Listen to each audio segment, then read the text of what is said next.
전 예수님, 교정 미사 때 성가대가 없으니까 좀 허전하고 그런데 오늘까지만입니다. 8월 15일부터 성가대 다시 또 서서 여러분들에게 좋은 노래 들려드릴 겁니다. 오늘 독서 말씀에 나오는 그 엘리야 이야기는 이렇습니다. 엘리야 예언자는 하나님의 특별한 이 부르심을 받고 선택된 사람으로 이제 바알신을 섬기는 임금을 거스려서 굉장히 큰 뭐라고 볼까요? 성과 내지는 승리를 거둡니다. 바알신의 예언자들 30여 명을 거슬려서 혼자서 물리치고 하늘에서 불도 내리고 그야말로 세상에서 가장 능력 있고 뛰어난 그런 인물로 다른 사람들을 이제 굴복시키고 하나님의 위대하심을 선포하는 그런 예언자 역할을 하죠. 그러나 그것도 잠시뿐 그 뒤에 따르는 엘리야 예언자에 대한 모함과 또 음모와 그를 죽이려는 그러한 이 계획들, 그 박해 때문에 그는 이제 그 땅을 벗어나서 이제 호렙산이라는 곳으로 이제 가는 그 과정에 있었던 일입니다. 가는 중에 너무너무 힘이 들어가지고 차라리 죽여주십시오. 이렇게 사느니 차라리 나를 죽여주십시오 하면서 이 하소연하는 그런 장면이고, 그럴 때 정말 죽을 지경에 이르렀을 때에 그 하나님의 천사가 그에게 와서 빵과 또 물을 이렇게 주면서 너희 그 목적지까지 데리고 간다라는 이제 그런 얘기가 오늘 독서의 말씀입니다. 2주 전에 문학 평론가이면서 숙대 교수, 명예 교수겠죠 지금, 이인복 교수님께서 가톨릭 신문에 이 자신의 신앙 체험에 관한 글을 게재하셨습니다. 천상에 계시든 또 지상에 계시든이라는 제목의 이 글은 당신이 구급대에 실려 병원에 가서 또 죽음 저편까지 거의 그렇게 체험하다시피 하고 되돌아오는 그런 육체 치유의 과정과, 그리고 자신의 그런 영적인 정화를 체험하고, 그리고 예수님과의 만남을 통해서 인간 세상의 그런 사람들과의 지평도 그만큼 넓어지더라라는 이제 그런 체험담을 전한 글입니다. 이렇게 증언합니다. 보통 많이들 그런 얘기들을 합니다. 수술을 하기 위해서 마취한 뒤에 깨어날 때 그 반응이 여러 가지로 나타나는데, 어떤 사람은 그렇게 눈물을 흘린다고 그렇게 얘기를 들었습니다. 아마 비슷했던 것 같습니다. 마취가 되어 있는 수술하는 과정이나 또 깨어난 과정 속에서 이분은 참 어떤 이상한 경험을 하게 되는 거죠.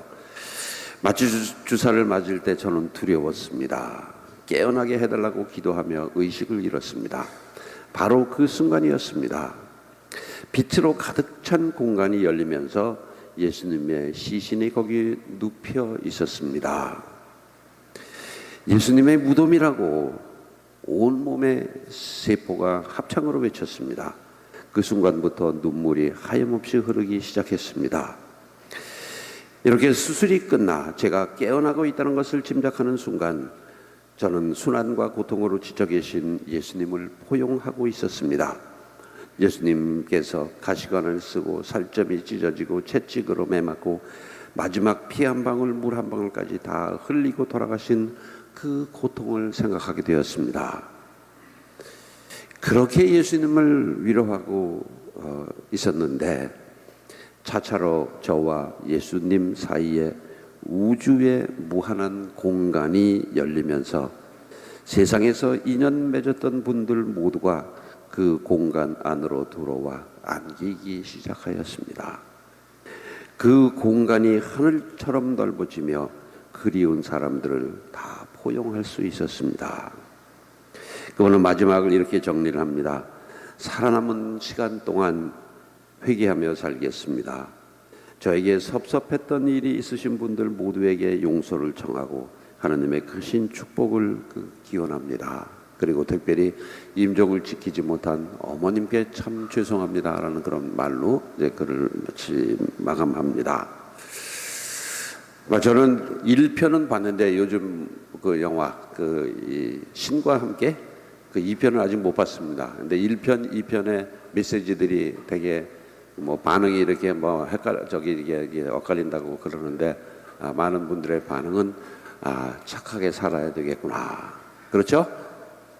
이 편도 뭐 비슷한 그 내용이라고 그렇게 얘기를 합니다만, 어쨌건 중요한 거는 정말 우리가 열심히 살고 애를 쓰고 때로는 잘 나가고 그러다가도 또 정말 죽기를 바랄 정도로 힘든 그러한 그 시점까지도 우리가 경험을 하면서 살아갑니다. 바로 그때 주님께서 우리에게 다가오신다는 거. 오늘 우리는 예수님의 그 말씀, 나는 하늘에서 내려온 빵이고 이 빵을 먹는 사람들은 영원히 죽지 않고 살 것이다 라는 생명의 약속의 말씀입니다. 그리고 내가 이 성체를 통해서, 예수님을 통해서 그분을 만나고 또 하느님 체험을 내가 강하게 하게 될 때 나에게는 그야말로 온 우주까지도 다 포용할 수 있는 그러한 이 지평이 확 열린다는 그런 얘기가 되겠죠. 인간관계에 힘들고 괴롭고 어려우신 분들, 먼저 하느님을 정말 만나서 깊이 한번 내 자신과 하느님과의 그 연관성을 발견할 수 있도록 노력을 하시면 어떨까 싶습니다. 내가 하느님을 만나서 이분이 정말 사랑이고 나를 위해서 모든 것을 다 바치신 사랑 자체라는 것을 내가 체험을 하게 될 때 나에게는 정말 이 온 세상이 다 열리는 듯한 새로운 지평이 열린다고 얘기를 합니다. 그래서 그 안에 내가 관계했던 사람, 나를 미워했던 사람, 좋아했던 사람, 사랑했던 사람 모두를 다 포용을 하면서 그들과 화해하고 정말 그들과 이 사랑의 그런 이 제스처를 나눌 수 있는 그 길이 열린다는 그 내용이 되겠죠. 그게 오늘 그 성서 말씀의 메시지라고 할 수 있겠습니다. 성체를 영하면서 성체를 통해서 하나님과 정말 진정으로 만나고 그 만남이 우리들의 일상생활 속에 이게 확 펼쳐질 수 있도록 그렇게 이 마음을 가졌으면 좋겠습니다. 문제는 우리가 성체를 영하면서 어떤 마음으로 정말 그 성체를 영하고 그것을 통해서 내가 영혼의 양식으로 어떻게 그걸 갖고 나가는가 하는 데 있겠죠. 어느 꼬마가 엄마를 따라서 성당에 왔다가 사람들이 주르르 나가가지고 뭐 하나씩 받아먹는 거 보면서 자기도 달라고 그랬더니 안 주더랍니다. 그랬더니 이 녀석이 가만히 생각해 보니까 헌금을 안 내갖고 나한테 안 주는가 보다 그렇게 생각을 하고 일주일 동안 용돈 모아가지고 다음 주에 와가지고는 내가 저거 한번 어떤 건지 한번 내가 받아 먹어보리라 생각하고 일주일 동안 모아서 당당하게 헌금을 내고 이제 그날 두 번째는 와가지고 당당하게 딱 손을 내밀었는데도 안 주더래요. 그랬더니 이 녀석이 하는 말이 나도 헌금 냈단 말이에요. 나는 왜 안 주세요? 그러면서 이제 그랬다고 그러는데 성체가 헌금 냈다고 자동으로 받아먹는 뭐 그런 호떡은 아니겠죠. 그 다음에 예비자들 지금 저기 있을 텐데 예비자들 중에는 그런 사람도 이제 있다고 그럽니다. 신자들이 자기네끼리 받아먹는 저 호떡, 저 성체라고 그러는 저게 무슨 맛일까? 그게 너무너무 궁금해가지고 내가 기어이 한번 저거 맛을 보고야 말리라 라고 해서 그 지겨운 교류 시간을 다 견디고 해갖고 영세를 받고 딱 받아 모셨는데 맛은 무슨 맛, 뻥튀기만도 못한 그 맛이더라. 정말 내가 정성 없고 또는 의미 없고 단지 그냥 성당에 왔기 때문에 그냥 자동적으로 영하는 그 성체라면 진짜 헌금 내고 뻥튀기만도 못한 그거 하나 받아먹는 어떻게 보면 헐의 휴식의 대표적인 예가 성체가 될 수 있다는 얘기겠죠.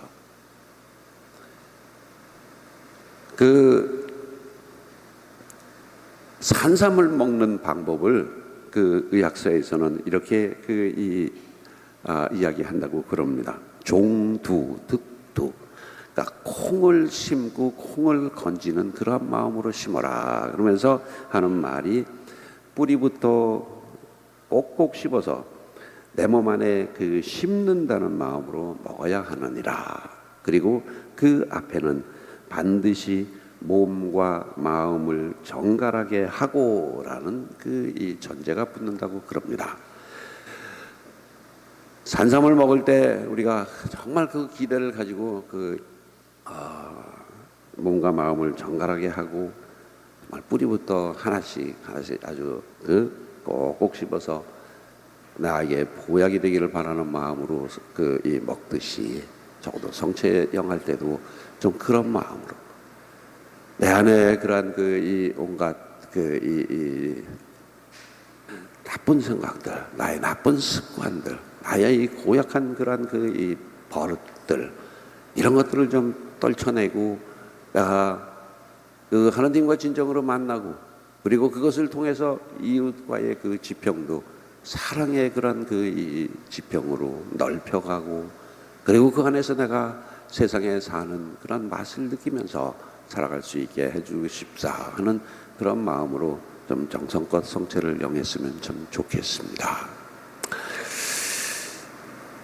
하나님과 정말 진하게 만난 사람은 인간관계에도 새로운 길이 열립니다.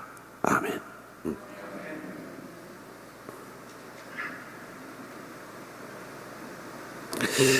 모두 일어나셔서 우리 신앙 고백 함께합니다.